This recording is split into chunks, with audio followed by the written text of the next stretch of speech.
Բարի լույս, սիրելի ժողովուրդ, վերջին տարիներին ես հաճախ եմ խոսում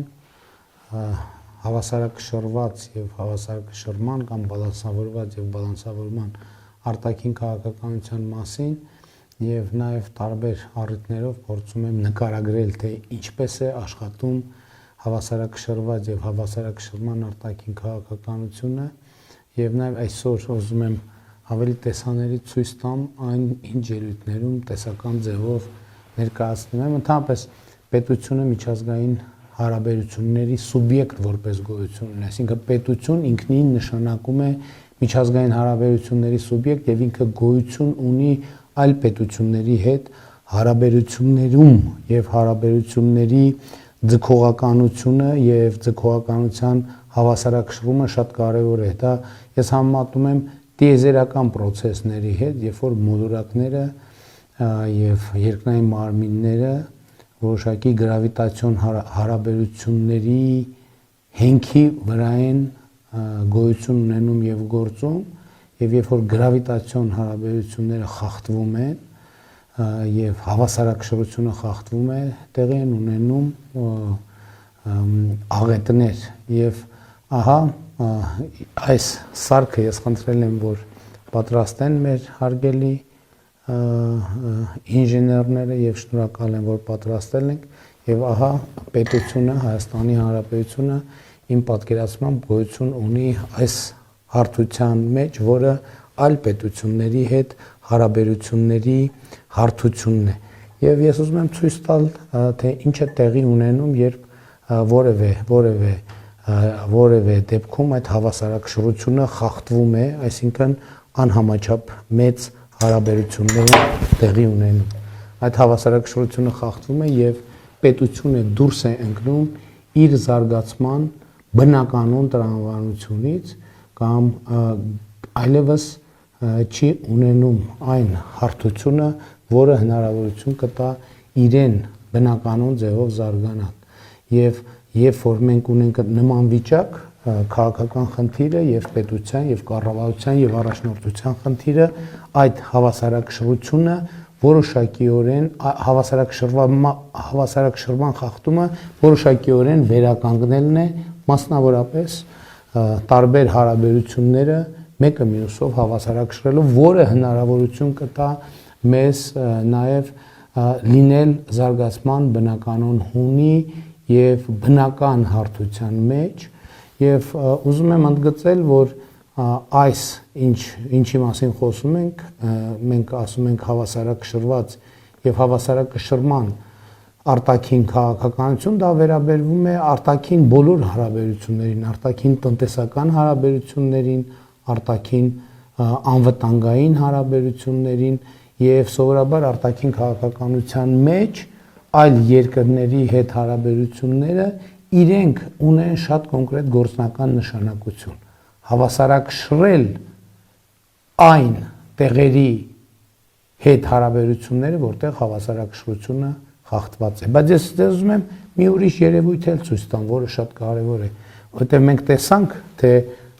հավասարակշռությունը անհամաչափորեն խախտված լինելու դեպքում,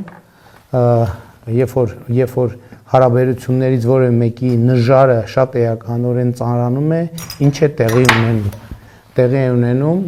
Տեղի է ունենում անկում, տեղի է ունենում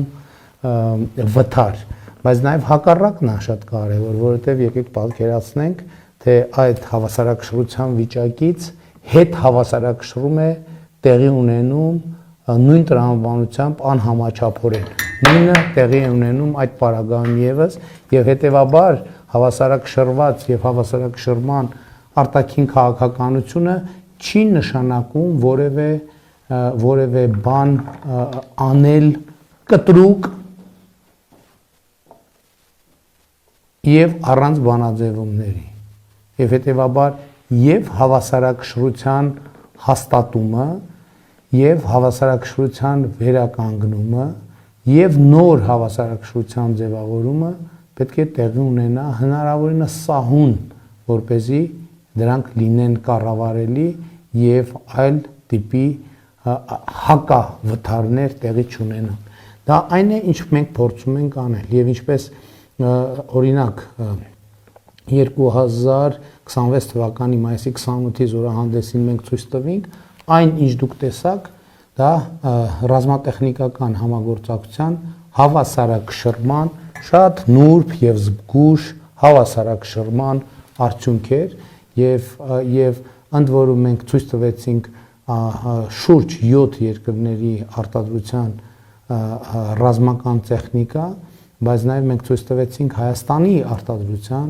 ռազմական տեխնիկա, սպառազինություն եւ դա նույնպես հավասարակշռման կարևոր էլեմենտ եւ ատրիբուտ է,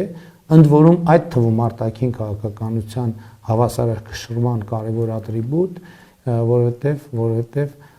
որոշ տեխնոլոգիաներ եւ որոշ սարքավորումներ, կոմպոնենտներ, որոնցով արտադրվում է Հայաստանի Հանրապետությունում սպառազինություն, որը այսօր արդեն սկսել է արտահանվել զարգացած երկրներ, ահա այդ տեխնոլոգիաներին հասանելիությունը մենք ստացել ենք հավասարակշռված քաղաքականության, հավասարակշռված եւ հավասարակշռման քաղաքականության արդյունքում։ Մենք առաջիկայում եւ ընդհանրապես այս ընթացքում նույնը անում ենք տնտեսական քաղաքականության ոլորտում եւ նաեւ շատ կարեւոր է որ առաջիկայում մենք տնտեսական բոլոր ուղղություններում կարողանանք ձեռք բերել հավասարակշռություն կամ իրադրությունը հնարավորինս հավասարակշռել եւ այստեղ է որ հավասարակշռված եւ հավասարակշռման արտաքին քաղաքականությունը լրանում է, լրացվում է մեկ ուրիշ բանաձևով անկախությունը, քչերից կախվածությունը փոխարինելն է շատերից կախվածությամբ։ Այսինքն էլի ես ուզում եմ բերել այդ շատ պարզ օրինակը։ Եթե մեզ ջուր է բերում 1 հոգի, պայմանական 4 լիտր ջուր է բերում 1 հոգի ամեն օր, այդ 1 մատակարարը ինքը կարող է օրինակ ճանապարհին վթարի ենթարկվել, օրինակ կարող է հիվանդանալ եւ չկարողանալ բերել այդ ջուրը շատ ավելի վատ սցենարներ։ Այդ 1 հոգին կարող է հասկանալ, որ եթե ինքը այդ ջուրը չբերի կամ բերի ուշացումներով, դա շատ կոնկրետ ազդեցության լծակ է մեզ վրա եւ հետեւաբար նա կարող է անհամաչափ պայմաններ դնել մեր առաջ, որպեսզի մենք կարողանանք հասանելիություն ունենալ ջրին եւ դրանով իսկ կառավարել մեզ։ Եթե 2 հոգի են բերում այդ ջուրը, այսինքն ամեն մեկը օրինակ 2 լիտր, այս դեպքում այդ հավանականությունները 50%-ով նվազում են։ Եթե 3 հոգի են բերում այդ ջուրը, մենք եւ բաշխում ենք տարբեր բաշխվածությամբ, այստեղ տրամաբանությունն ընդհանրապես փոխվում է, որովհետեւ ընդհակառակը մենք ենք լծակ ձեռք բերում, որովհետեւ մենք ունենք հնարավորություն ընտրել, թե ումից ստանանք այդ ջուրը եւ մենք կարող ենք սկսել սակարկել գնի վերաբերյալ, մենք կարող ենք սակարկել մատակարարման ծավալների վերաբերյալ։ Եթե այդ ջուրը բերում է 4 եւ 5 հոգի, դա ընդհանրապես բացառում է որևէ ռիսկ մեր ջրի մատակարարումների, որովհետեւ եթե մի մատակարարի հետ մի բան տեղի ունենա, մյուս մատակարարը չարամիտ գտնվի, մենք հնարավորություն կունենանք այդ չարամտությունը ոչ միայն հաղթահարել, այլ այդ չարամտության համար պատժել մատակարարին ընդཐུպ միջև նրանից մատակարարումներ ստանալը հրաժարվելու այդ պոտենցիալ որոշման պայմանական սպառնալիքի ներքո։ Սա է ընդհանուր առմամբ հավասարակշռված եւ հավասարակշռման արտաքին քաղաքականությունը, որը ելի եմ ասում, ինքը միայն դիվանագիտական արտաքին հարաբերությունների պարզապես դիվանագիտական ոլորտին չի վերաբերվում, սա վերաբերվում է բոլոր ոլորտներին՝ տնտեսություն, արտահանում, ներմուծում, անվտանգություն, ռազմատեխնիկական հարաբերություններ եւ երբ մենք օրինակ նույն արտաքին հարաբերություններում ունենում ենք իրավիճակներ, ունենում ենք դատարկ նժարներ, դա իր հերթին նույնպես առաջացնում է շատ էական ռիսկեր եւ անկայունություններ, այս է պատճառը, որ օրինակ 2022 թվականից հետո մենք դիվանագիտական հարաբերություններ ենք հաստատել երկրների հետ, որոնց հետ նախկինում դիվանագիտական հարաբերություններ չենք ունեցել, խոսքը մասնավորապես Սաուդյան Արաբիայի եւ Պակիստանի մասին է եւ այսօր մենք աշխատում ենք լրջորեն նաև Թուրքիայի եւ Ադրբեջանի հետ մեր հարաբերությունները կարգավորելու նպատակով եւ ես համոզված եմ, որ մենք կհասնենք այդ նպատակին, ինչը նշանակում է, որ հավասարակշռված եւ հավասարակշռման արտաքին քաղաքականությունը կհասնի իր լրումին նոր հնարավորություններ ստեղծելով Հայաստանի համար ունենալ նոր որակի պետություն։ Ուզում եմ ուշադրություն հրավիրել այդ փաստի վրա, օրինակ եթե մենք Թուրքիայի հետ չունենք հարաբերություններ, դա նշանակում է, այսինքն այդ նժարը դատարկ է, դա նշանակում է, որ ինչ որտեղ հարաբերությունները անհամաչափություն ունեն եւ հավասարակշռությունից դուրս են եկել եւ այդ հավասարակշռությունը վերականգնելու համար ոչ թե կմահաճույքի հարց, այլ մեզ հարկավոր է ունենալ Թուրքիայի հետ, Ադրբեջանի հետ եւ ընդհանրապես բոլոր պետությունների հետ, որովհետեւ ինչպես ասացի, պետությունը միջազգային հարաբերությունների սուբյեկտ է եւ գործում է եւ գոյություն ունի միջազգային հարաբերություններում հավասարակշռություն պահելու իր կարողությունների միջոցով եւ իր կարողությունների շնորհիվ եւ ահա հավասարակշռված եւ հավասարակշռման արտաքին քաղաքականությունը մեզ հնարավորություն է տալիս ունենալ նոր որակի պետություն եւ այսօր մեր առանցքային խնդիրներից մեկը պետության վերելքը շարունակելն է եւ ունենալը նոր որակի պետություն եւ կարող եմ կարճ նաեւ նկարագրել թե ինչ նկատի ունեմ նոր որակի պետություն ասելով օրինակ այն որ մենք այսօր արդեն առաջիկա օրերին Հայաստանում բացվելու է արհեստական բանականության առաջին գործարանը Գագարին բնակավայրում Elevate ընկերության կողմից գիտեք որ Հրազդան մեքենա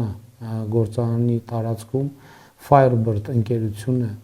շուրջ 5 միլիարդ դրամի ներդրումային ծրագիր է իրականացվում եւ առաջիկայում նրանց առաջին գործարանը նույնպես կբացվի ուզում եմ ձեր ուշադրությունը հրավիրել որ նախորդ տարիներին մենք աշխատեցինք եւ այս տարի էր ոնց որ բացումը $10 միլիոն մենք Երևանի պետական համալսարանի համար ձեռք բերեցինք սուպեր համակարգիչը եւ առաջին սուպեր համակարգիչը եւ արհեստական բանականության կենտրոն ստեղծեցինք ուզում եմ հիշեցնել որ մենք 2017 թվականի համեմատ 2025-ին շուրջ 180%-ով ավելացրել են գիտության ֆինանսավորումը եւ գիտության ոլորտում աշխատավարձերը բարձրացրել ենք 100-ից 300%-ով եւ նաեւ այս քաղաքականությունների շնորհիվ է որ մենք այսօր ունենք նաեւ ռազմական արդյունաբերություն եւ նախորդ տարիներին 2021 թվականից սկսած մենք 170 միլիարդ դրամ ներդրում ենք իրականացրել ռազմաարդյունաբերական համալիրում եւ այսօր հաճույքով ենք արձանագրում որ մեր ռազմաարդյունաբերական համալիրի արտադրանքը ոչ միայն ծառայում է Հայաստանի պաշտպանունակության բարձրացմանը այլև դառնում է տնտեսության մի ճյուղ որը առաջ է մղում մեր տնտեսությունը եւ արտահանման նոր շուկաներ է ստանում այդ թվում զարգացած երկրներում նոր որակի պետություն մենք նկատի ունենք նոր որակի այն դպրոցները որ մենք կառուցում ենք Հայաստանի Հանրապետությունում նոր որակի այն մանկապարտեզները որ մենք կառուցում ենք Հայաստանի Հանրապետությունում նոր որակի սոցիալական ապահովությունը ես մասնավորապես նկատի ունեմ առողջության ապահովագրության համակարգը որտեղ բացի աշխատողների համար գոյություն ունեցող հնարավորությունից, որը նույնպես շատ կարևոր է, մինչև 18 տարեկան երեխաները եւ 65+ տարեկի թոշակառուները պետական բյուջեի վճարումների արդյունքում ստանում են նվազագույն անհրաժեշտ առողջապահական ծառայություն։ Ես նկատի ունեմ, որ այսօր մեր երկրի պատմության մեջ առաջին անգամ միջին կենսաթոշակը ավելին է կան նվազագույն սպառողական զամբյուղը եւ այլն եւ այդպես շարունակ նոր որակի պետություն ասելով նկատի ունեմ նոր որակի ճանապարհներ օրինակ Աշտարակ Գյումրի ճանապարհահատվածը որը մենք բոլորովին վերջերս բացեցինք եւ այլն եւ այսպես շարունակ հետեւաբար հավասարակշռված եւ հավասարակշռման արտաքին քաղաքականությունը էական եւ առանցքային գործոն է նոր որակի պետություն ունենալու եւ պետության անկախությունը ոչ միայն պաշտպանելու, պահպանելու, այլև զարգացնելու համար եւ գուցե ես միտքը կիսատ թողեցի, որպեսզի ամփոփ լինի, ասեմ նաեւ, որ հենց հավասարակշռված եւ հավասարակշռման արտաքին քաղաքականությունների արդյունքում է, որ Հայաստանի Հանրապետությունը այսօր հասանելիություն ունի ըստ էության ամբողջ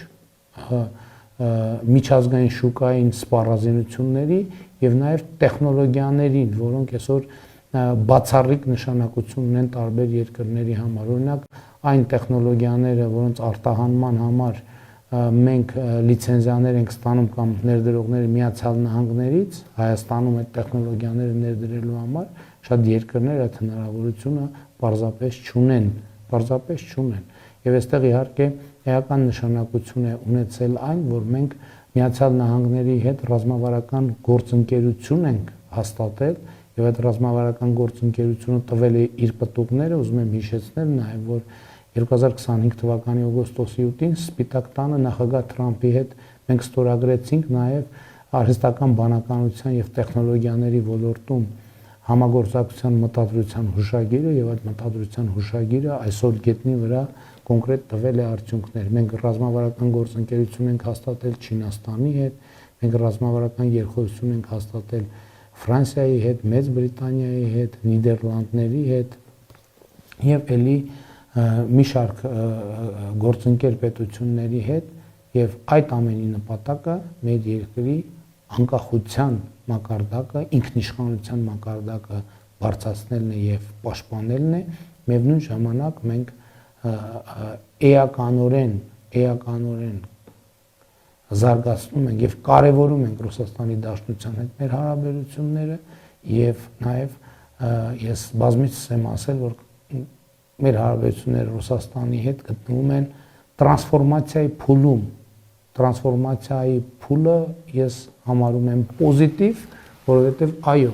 այս նոր իրադրության պայմաններում Ռուսաստանի հետ մենք հաստատում ենք նոր հարաբերություններ եւ ես համոզված եմ, որ մենք այդ գործում կհաջողենք, այդ թվում այն պատճառով, որ Ռուսաստանի հետ մեր հարաբերությունները բաց են, անկեղծ են, մենք ոչ մի մութ անկյուն չենք պահել այդ հարաբերություններում։ Նաեւ ուզում եմ ասել, որ Եվրասիական տնտեսական միության մեջ մենք աշխատում ենք եւ շարունակելու ենք աշխատել մինչեւ այն պահը, երբ այլևս ընտրություն կատարելը Եվրամիության եւ Եվրասիական տնտեսական միության միջև կլինի անխուսափելի։ Իսկ որոշումը բնականաբար պետք է կայացնի Հայաստանի Հանրապետության ժողովուրդը հանրաքվեով, որ պահին տեղի կունենա այդ հանրաքվեն, սա էլ է շատ էական հարց, համենայն դեպս մինչև այն պահը, երբ Հայաստանը չի դիմել պաշտոնապես Եվրամիությանը, Եվրոպական միությանը անդամագրվելու համար կամ Եվրամիության անդամության տեխնացուի կարգավիճակին շատ մոտ չէ, որևէ հանրաքվե անելը անտրամաբանական է, ինչու, որովհետև ըստ էության հիմնավորումը չկա, այսինքն բալանսը ձևավորված չի, որպեսզի մենք ժողովրդին կարողանանք ընտրություն ներկայացնել այս ճանապարհով գնալ, թե մյուս ճանապարհով, այսինքն այսօր այդ ընտրությունը տեսական է եւ տեսական ընտրությունը հանրաքվեի դնել է իհարկե այնքան էլ խելամիտ եւ ճիշտ չէ եւ հիմնավորված չէ։ Հետևաբար մենք կշարունակենք հանգիստ հանդարտ առանց նյարդի, առանց վիճաբանությունների աշխատել Եվրասիական տնտեսական միությունում եւ ես համոզված եմ, որ մենք այս ուղղությամբ դեռ պոտենցիալ ունենք, որը առաջիկայում կօգտագործենք։ Լավ եղենք, սիրում եմ բոլորիդ, այսօր մեր քարոզարշավը տեղի ունենալու Մալացիա, Սեբաստիա վարչական շրջանում եւ կհանդիպենք, մինչ հանդիպում։